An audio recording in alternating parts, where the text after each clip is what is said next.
Yeah, hi everybody.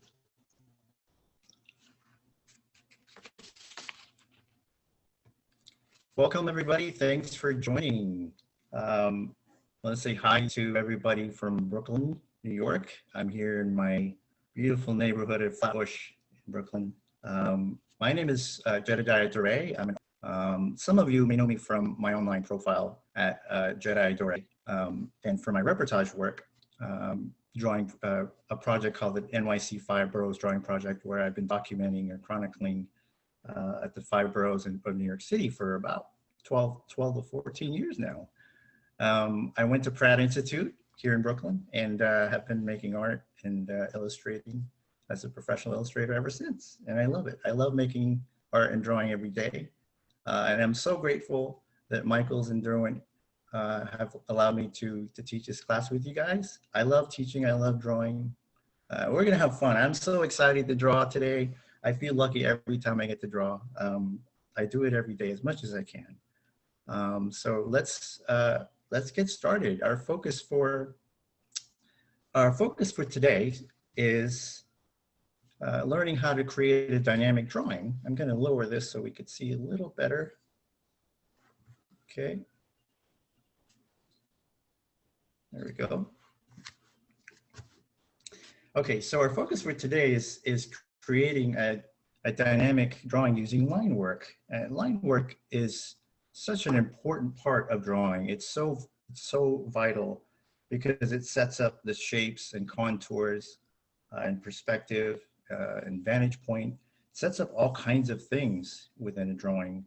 Now, I am using two images that you guys should have access to. They're basically the house plants, these really beautiful house plants in our house that I drew. And then the still life of the kitchenware stuff and the teapot and the coffee mug.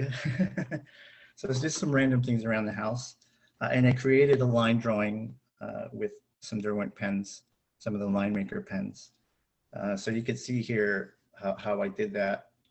And so the tutorial that we're going to be going over today is an introductory level class, but if your skills are more advanced, that's okay. And you just want to improve your drawing and sketching skills, then this class is perfect for you, because I'm always trying to improve when I draw, and I could always learn whenever I learn to draw, whenever I'm drawing. So the process is that we're going to be using some Derwent supplies, which I love to use for drawing. I have a graphite pencil here. It's a B pencil. It's perfect for drawing because it's not too hard, not too soft. It's just the right amount of lead. So you could use an H pencil, which is a bit harder. You could use a B pencil, which is softer. So I'm going to be using that, and then I'm going to be using these Derwent line maker pens, and they have the thicknesses written right there at the end of the pen. So that's perfect. I'm going to be mostly using the 0.8. Okay. And then lastly, we'll keep it simple. We're going to use these beautiful, really cool brush pens, right? This is perfect for location work. I'm a reportage artist. That's really my background and my education. I love to draw on location, on site. And I use these a lot. You can fill the reservoir with water, and they come with different thicknesses and brushes. And then lastly, we're going to use, at the very end, which is going to be cool, this Derwent Inktense Paint Pan, right? So we're going to be using this to color the drawing, right? So first, let's get into something really, really important. And in order to create a dynamic drawing, whether it's a still life or you're on location, is to think about perspective. That's really, really important. So let's start from the basics here. So we have that image. You want to take this image here of the house plant that was provided for you. You should be able to download that if you don't have it, or you could just take some houseplants from around the house, right? So the first thing we want to do is we want to take our graphite pencil, and what you want to do is you want to think about what the object is doing in its space, right? And so, and what angle you want that object to be viewed from and how you want them to be seen. And what I do is I like to simplify all the shapes and forms, really just break it down into geometric objects and really simplistic shapes, as simplified as you can. So one thing to think about is, for example, if we're looking at this still life and we're looking at something that might look a little complicated, right? We break it down into some very simple shapes, right? And so I'm looking at, let's put this on top here. Here we go. So I'm looking at this still life and I'm looking at the really bigger shapes. First, I see kind of a rectangular box, right? Where the top and bottom of the sketch is going to end or begin. And then I see the pots that the plants sit in. So I'm going to put those in, right? So that's a really good place to start. And the reason why is because if you don't do this, whether you do this literally on the paper or you do it in your mind because you get better and better at it and you don't have to do it, it's always a good place to start because you're sort of planning beforehand where the drawing's going to end and where it's going to begin, where it's going to end. So I'm going to look at the top of the drawing, which is this leaf here, and the bottom of the drawing, the very, very bottom, and I'm going to sort of reference that on the paper, right? And you can kind of mark it if you want. You don't have to, right? So that's a good place to start. Now, two things that I want to introduce everybody to that's really key here and really important to drawing dynamically is vanishing point and horizon line. Okay, so two things that you want to incorporate in drawing is vanishing point and horizon line.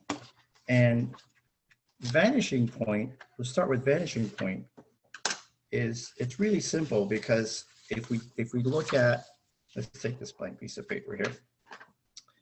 If we look at, for example, I like to use the train tracks drawing as an example. Okay, can everybody see that okay? Right.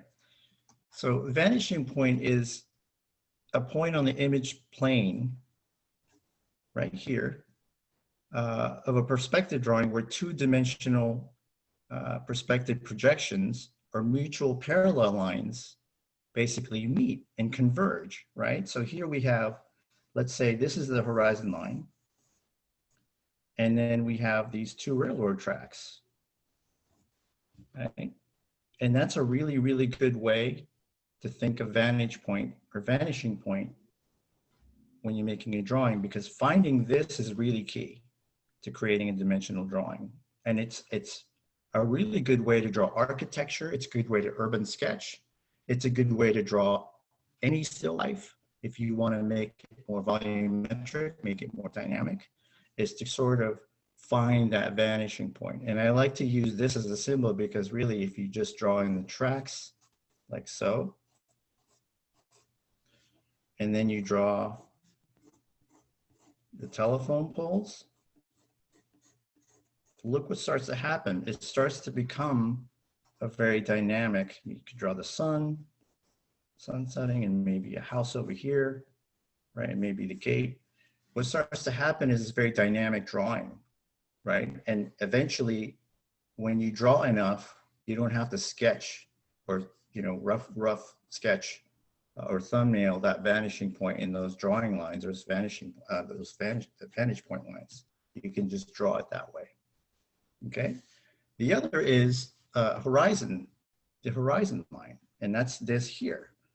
Now, the horizon line is basically establishes the reference points and allows you to draw from the viewer's attention specific, that's focal to the scene. So in this case, you want to think about, for example, if you have, this is a really simple way to look at it.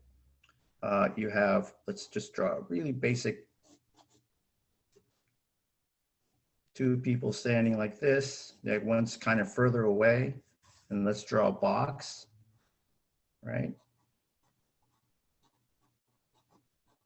That. And another one here, right?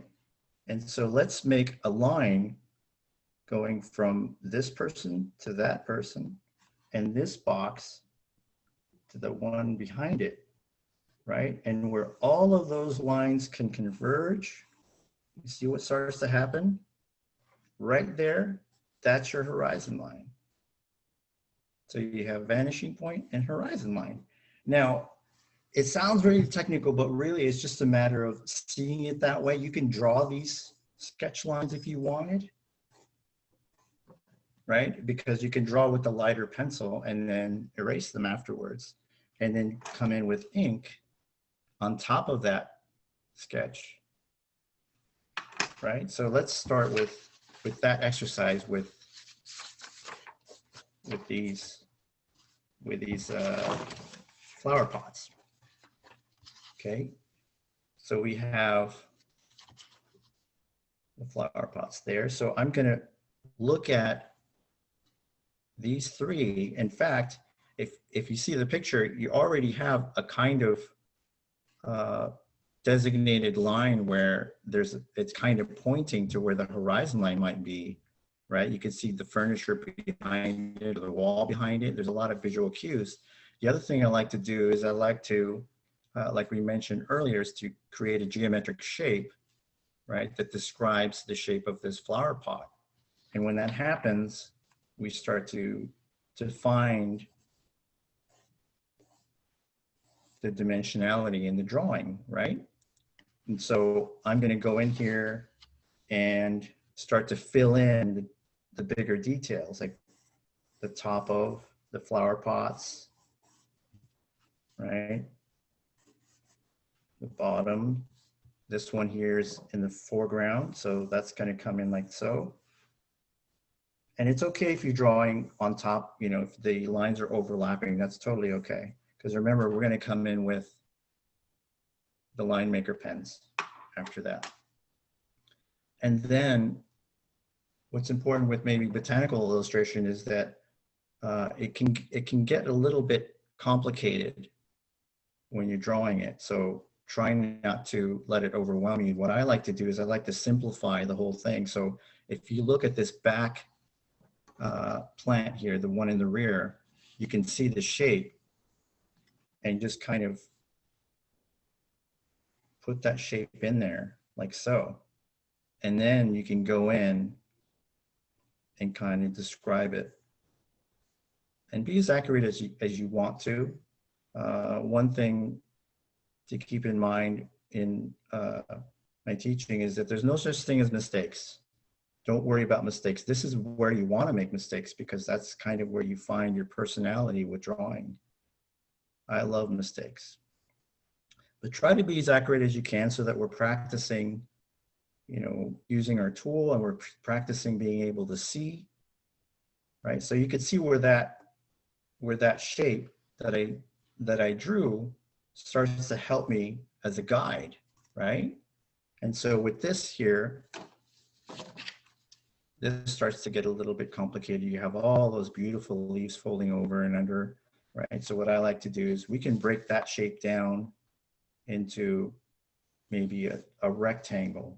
That's what I see. You see it there? Right, so you can actually draw that in to the sketch. So it kind of angles off to the right. The top of it here comes down, right?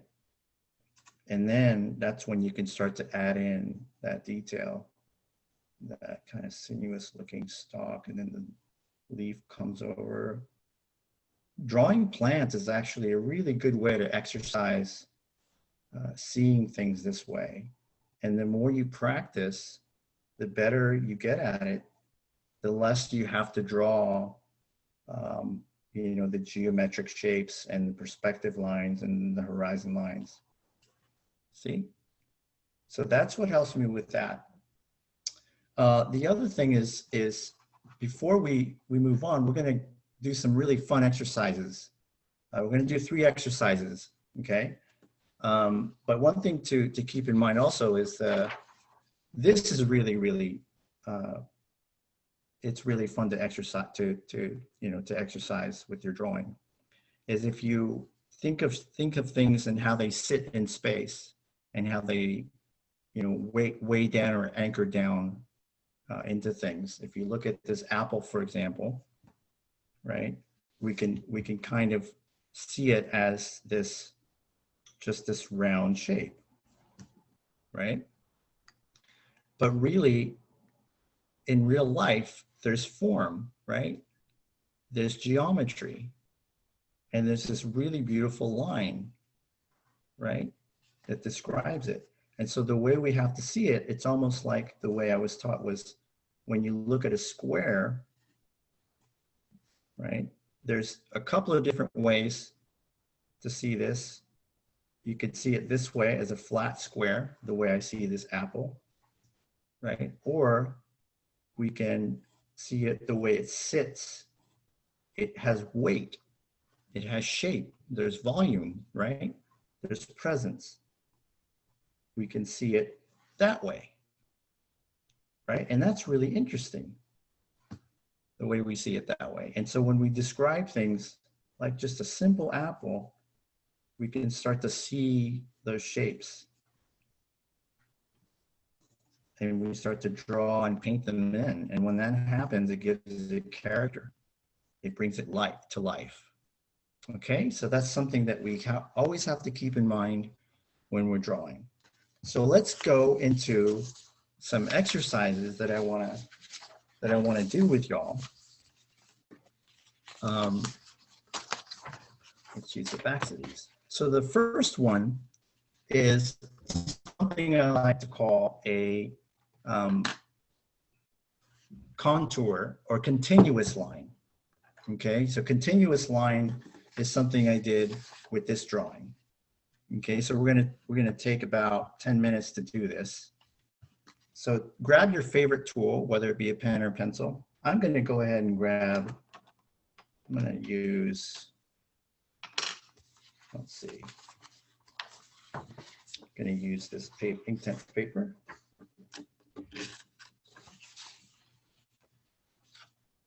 Okay, make sure we could see that. All right.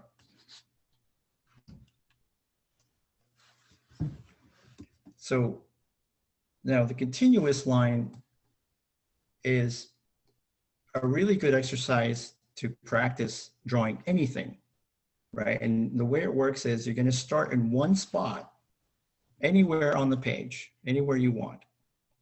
And you're going to just take that line for a walk and follow the contours of the image that you're looking at. So in this case, we're going to follow the contours, the shape, the outside shape of everything we see here, right? Now, this is a good thing to keep in mind. It's may not look right, it may not be accurate, and it's okay. It's absolutely okay if that happens because we're just practicing. And remember that this is just practice. That the more you practice this, the better you see it and the more you apply it in your drawing. So we're going to start with, let's start with that first foreground with the plant. I'm going to start at the top of the top left corner of the pot and just keep that line moving. And what you want to practice is how this line just never lifts off the page, okay? And the reason why that's important is because it forces you to look at the object you're drawing. Let's move this apple out of the way. Rather than the piece of paper that you're drawing on. And the reason why that's important, especially in regards to urban sketching or reportage art, is that it allows you to study the character and the personality of that object you're drawing. So in this case, if I'm drawing a person and that person is definitely not moving, especially when I'm drawing them in, outside, they're not sitting still. When I take the time to really study that person, their height, their personality, how do they move in space? What is their walk like? It gives me opportunity, it gives me time to really concentrate on that person's character. And in this case, it's a plant, and we're lucky because it's not moving. So it's a little bit easier for us. Right, so just keep going, and it's okay if it's not as accurate as you want it to be. So that's a good start right there. See it? So you start to see the shape of it, right? And when you start drawing this way, you start to see it, really definitely start to see it that way. Okay, so the other thing that you want to practice is, we're going to practice it with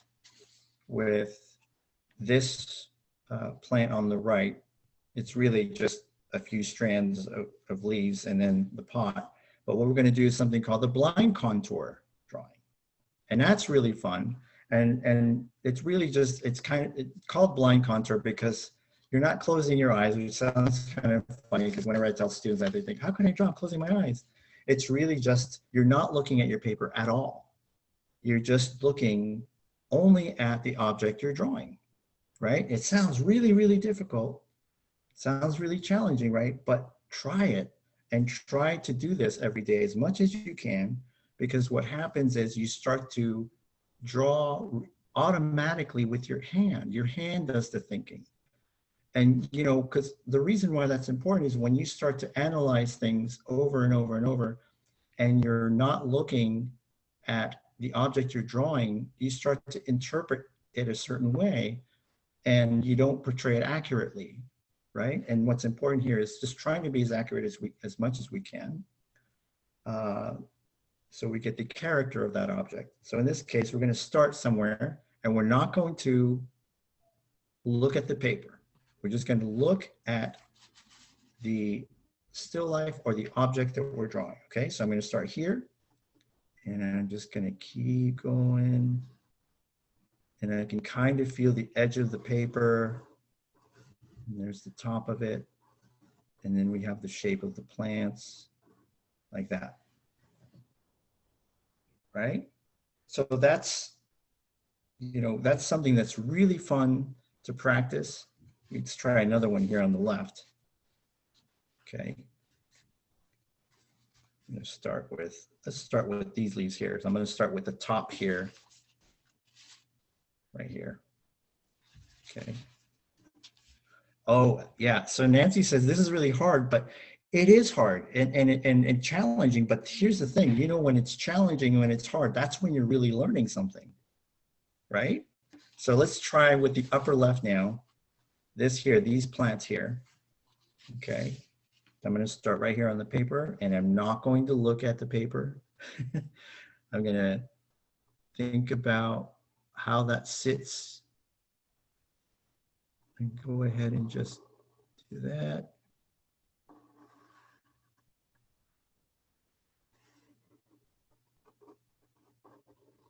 And then leaves. And it's okay if it overlaps. Okay. And that's not looking at the paper at all. See it? Isn't that cool? And it's interesting because what starts to happen is you start to really focus in on the character, right, of the object you're drawing. And then once you draw the whole thing, it starts to come to life. So practice these, exercises, this contour drawing and blind contour drawing. It is very cool, right? It could be something like something complicated or something simple. It's up to you what you want to practice. So let's go ahead and go with the next exercise. Okay, so this next exercise we're going to use. You did it. Janet says she did it. That's awesome. Awesome. Great job, Janet. All right, so we're going to use this still life. If you have it, that's cool. But it's a few things from my kitchen. It's a house plant. It's a really cute house plant sitting in a coffee mug, and then my teapot, and then a bunch of kitchenware stuff. I think everybody has something like this, right? So you can set this up. This is a good way to exercise. So let's do that. Okay, we're going to do geometric shapes, right? And this is a really fun way to draw as well. Okay, so this is the finished drawing I did using this 0.5 line maker pen. Actually, no, it's actually the 0.8. This is the thickest one, the 0.8. That's what I use for this drawing, okay? In case you're wondering. Now let's go ahead and use a graphite pencil, right? So what I'm going to do is not allow myself to draw anything too curvilinear. We're going to break it down into like the most simple geometric objects we can draw, right? So we have squares, rectangles, triangles, circles, right? That's the shapes we're going to be using to draw this, okay? And what starts to happen is there's a lot of dimensional quality that starts to happen with the drawing when we draw it this way. The other reason is that we start to break it down really simple, right? So that's also a good way to start a drawing. So we're going to start with, first, let's go ahead and draw roughly that horizon line, right? Okay, and then we're going to draw the perspective lines. Okay, and then we're going to draw some basic objects, right? So we have the background. We have that cylinder. Jed, you're getting close to that 30-minute mark. Okay, thank you. Just for a time check. Yep. Thank you, Molly. All right, so we have the cylinder that contains all of the kitchenware. So that's just a square. And then we have the teapot. So let's just draw a circle. what I'm looking at is the left side of the teapot and the right side of the teapot and where the bottom of it ends.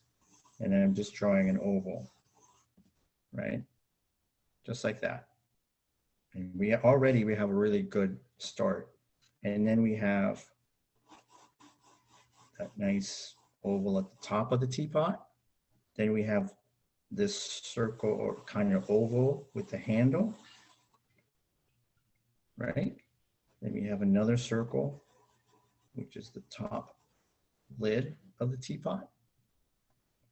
Then we have another rectangle, which is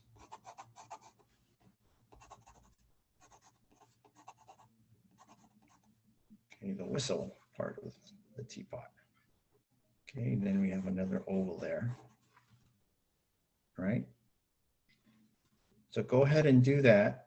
Keep finding those really bigger shapes of geometric shapes. And we have another square. This is a little bit more of a perfect square, less of a rectangle.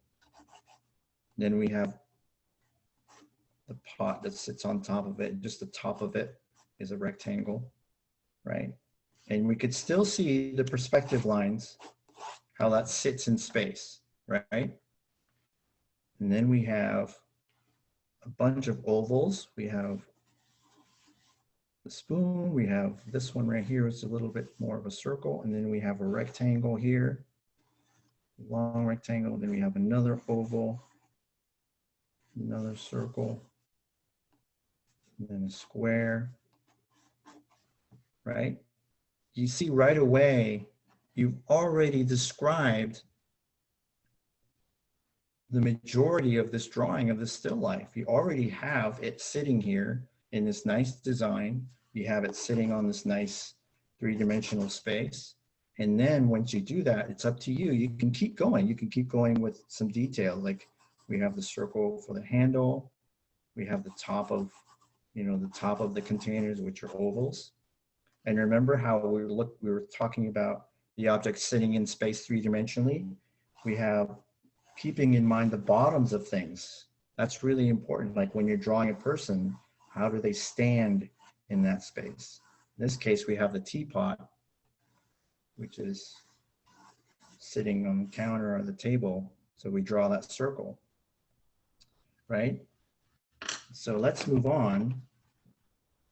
And then we can start to add details now, right? So we can take we can still use the pencil if we want, or we could take the line maker pen. And now we could just start to add in details, right? So if we have the spoon,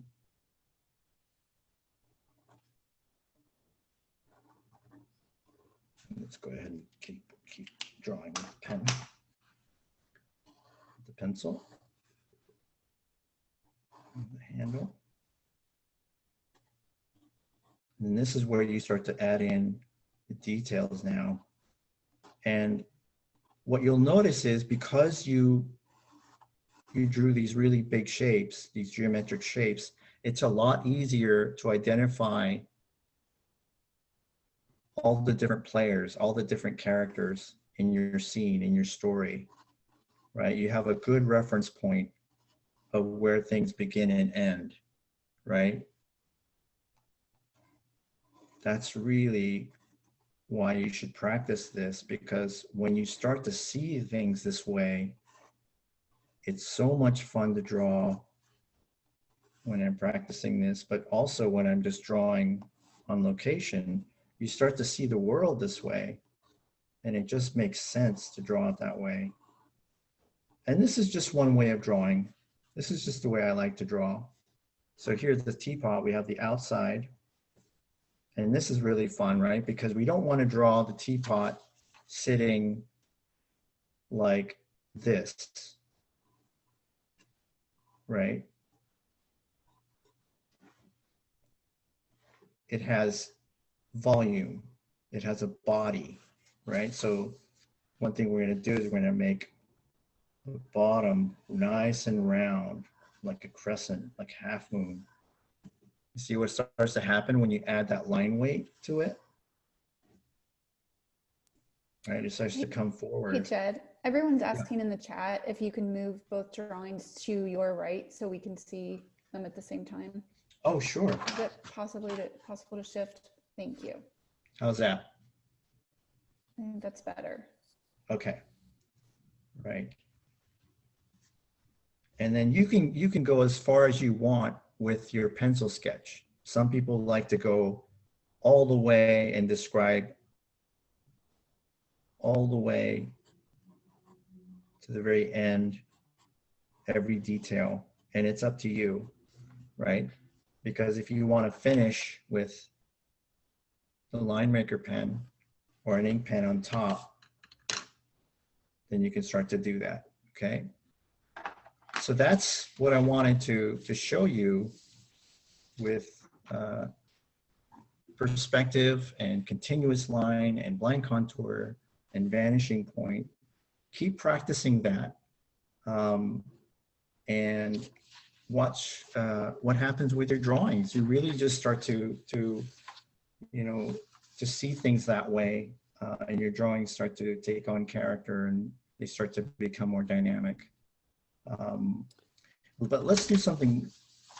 Hey, Jed, before you move on, a couple people, I think this class is covering a lot of great topics that can maybe be a little bit overwhelming for beginning level drawing.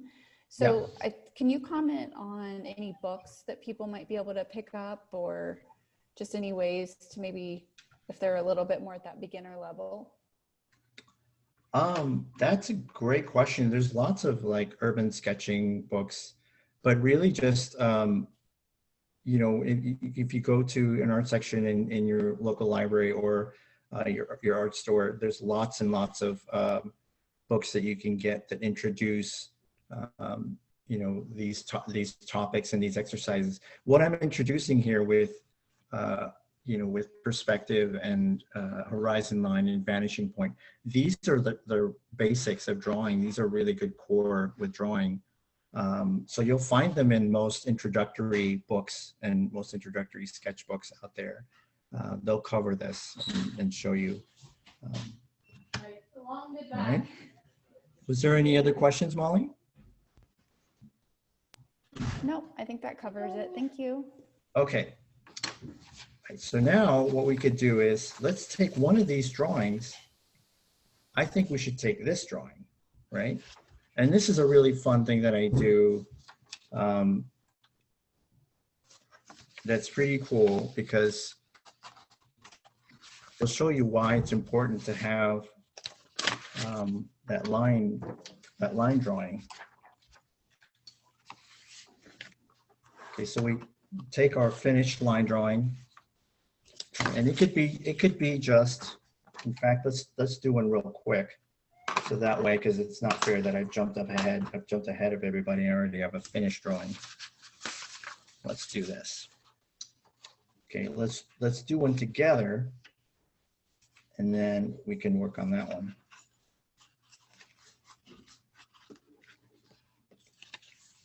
Okay, so in this exercise, we're going to use the line maker pen and the brush pens. And you can use whatever watercolor or ink brushes that you use.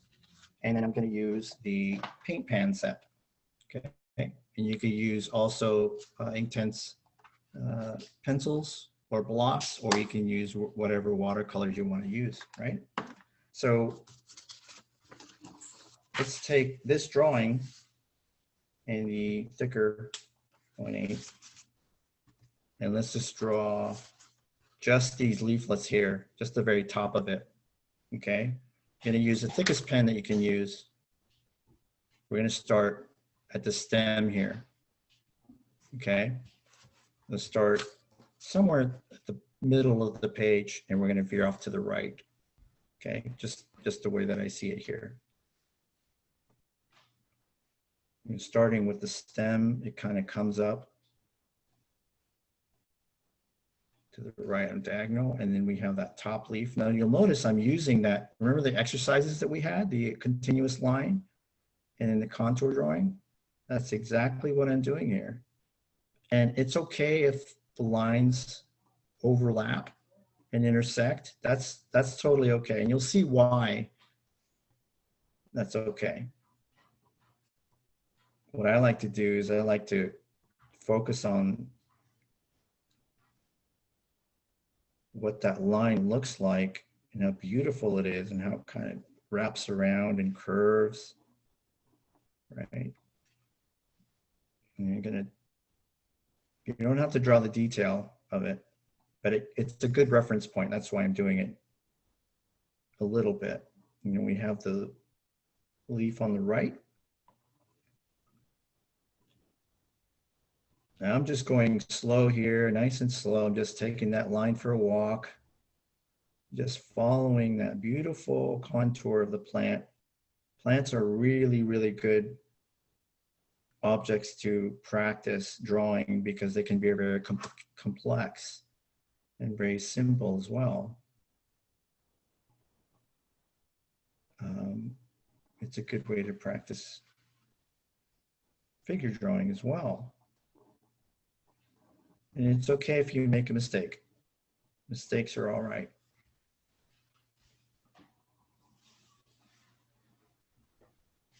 Okay. Okay, following along so far, good. Is everybody following along okay? Right, so now lastly, we're going to draw that leaf on the left. Okay, you can see that I get through it pretty quickly just because I'm doing that nice contour drawing, just like that. I'm going to add just these leaves at the bottom here. And this one there. There we go. All right. That's pretty cool. I love it. Okay, so now when you get here, right, you're going to either fill in as much as you want.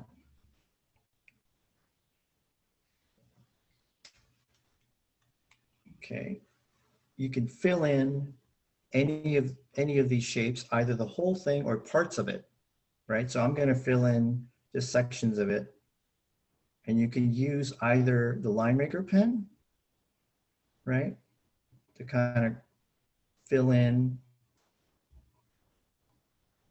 those shapes, or you can use ink. So here I have a bottle of ink, right, just permanent ink. And you can use a brush to kind of fill it in. So I have some brushes here. Okay.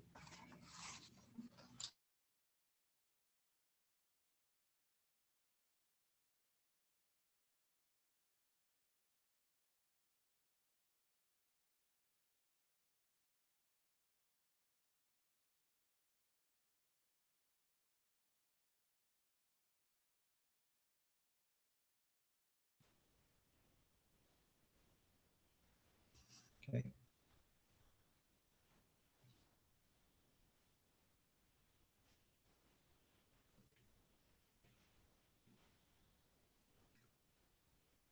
Okay. I'm just filling in this larger shape here with the brush.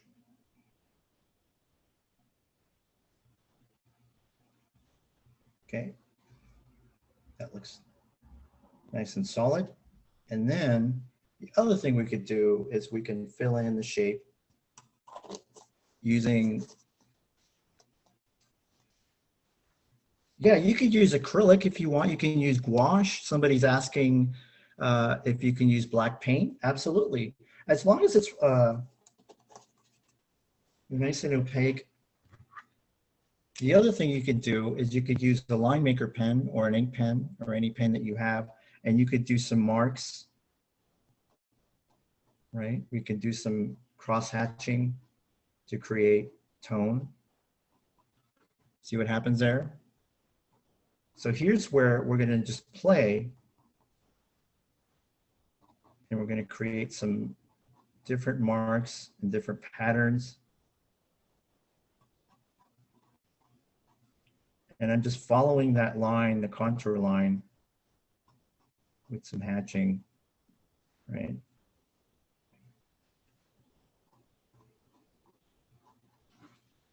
That looks pretty interesting. In this leaf here, I want the underside of it to be darker, right? So what we're going to do is we're going to be a little bit more intense with those marks.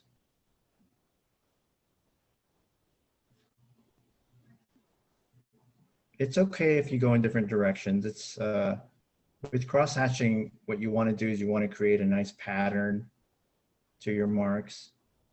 So we can do straight marks like that, and then we can cross hatch it to create a nice tone, a darker tone.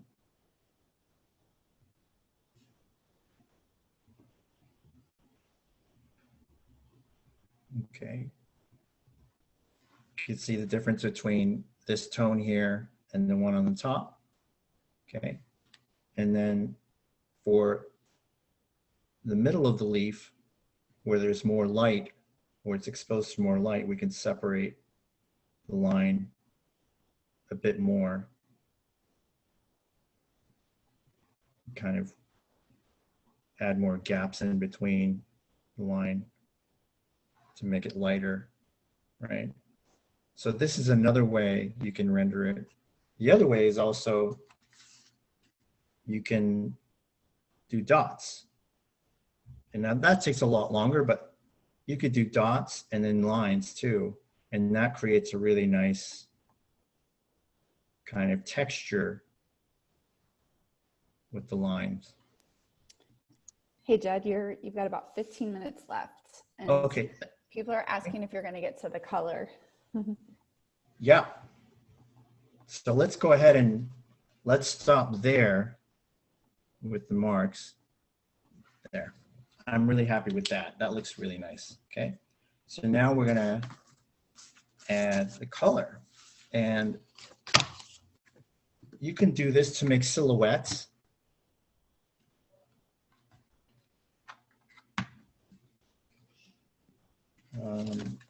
So we have the ink pan, okay, the Inktense Paint Pan, and we have a brush. Let's pick one that's, ooh, a little bit of water there. That's okay. Let's pick that up a little bit. Okay, there we go. All right. So there's a couple of different ways you can do this. The first method, I'm gonna apply the color on the right. Okay, I'm gonna do a little bit of a pre-wash, so it's already wet, and I'm gonna apply that water to the paper, and then I'm gonna dip the color, the ink, or the pigment. I'm gonna dip the water into the pigment, and I'm gonna pull some of that, and I'm gonna place it right there in the water. And what starts to happen is that water, because it's still there, it starts to kind of pull the color out. And it creates kind of like this nice sort of accident, and it becomes very spontaneous. And you can control it as much as you want, or you can let the water kind of flow where it wants to, right? And you can take some of it and apply it elsewhere.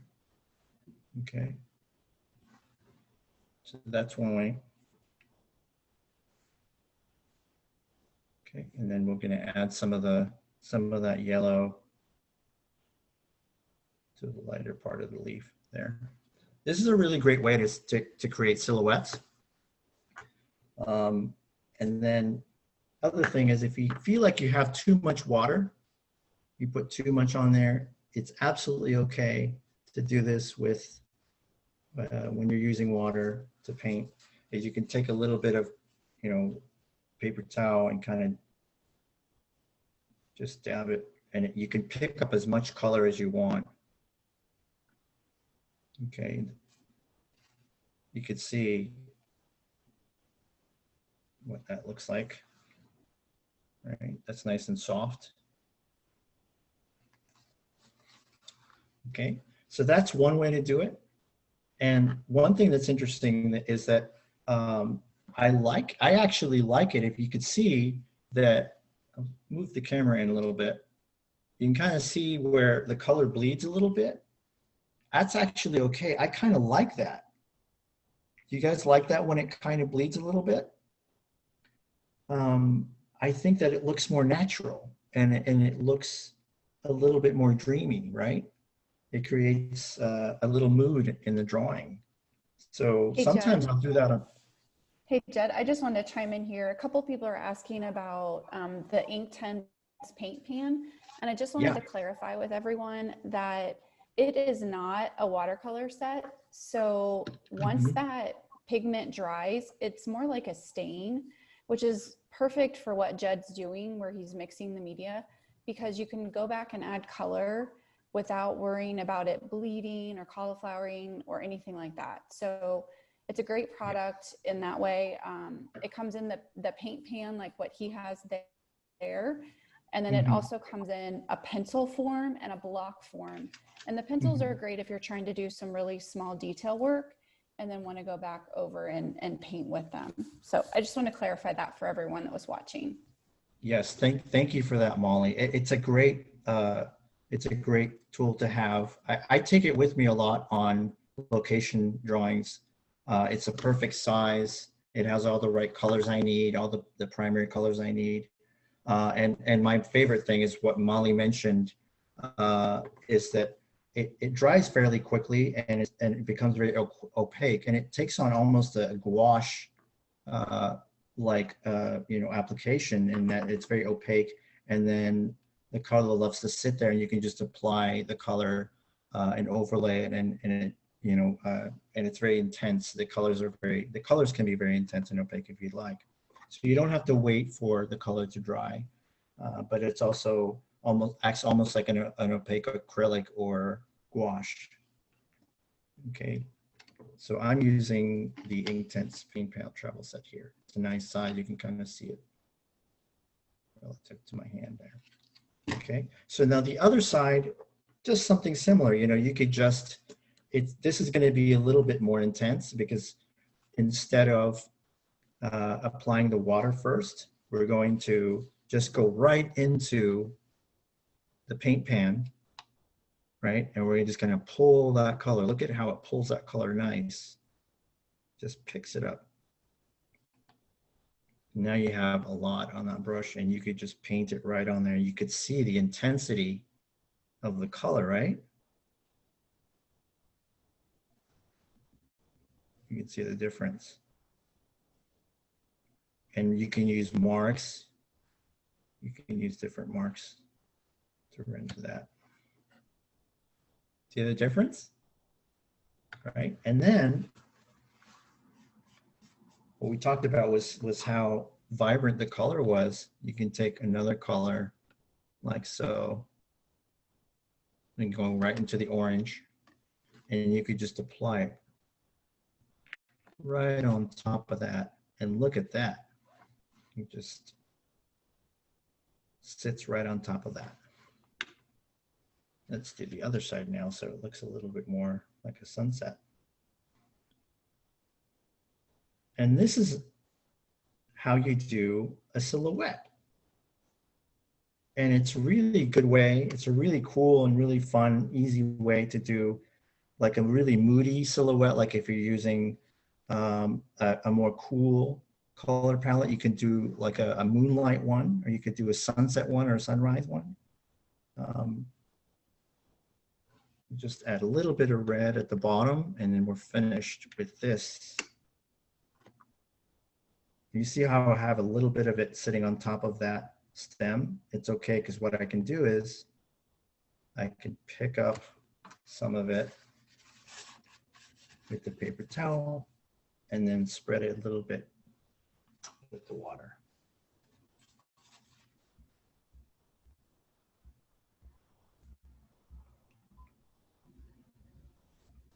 There we go. Very nice. So that's how we use our contour drawing. Let me zoom in here a little bit. You can use the watercolor paper. Roseanne just asked, or Roxanne just asked, can you use watercolor paper? Absolutely, yes. The only thing is, it's you want to use a different pen to draw on the watercolor paper, because watercolor paper is usually thicker and has a bigger or more of a tooth to it and texture to it. So it's a little bit more difficult to draw with an ink pen. Okay. So try these brushes, try all those exercises that we went through, the contour drawing and the blind contour drawing. Try to practice them every day, and keep in touch with me, because I always, I've been drawing. I've been drawing a long time. I've been illustrating a long time, and believe it or not, I practice this every day. I practice this with every drawing I do, no matter how complicated, no matter how big the drawing is. I even practice this with murals. I'm doing a mural project right now, And I use contour drawing. I use line and perspective.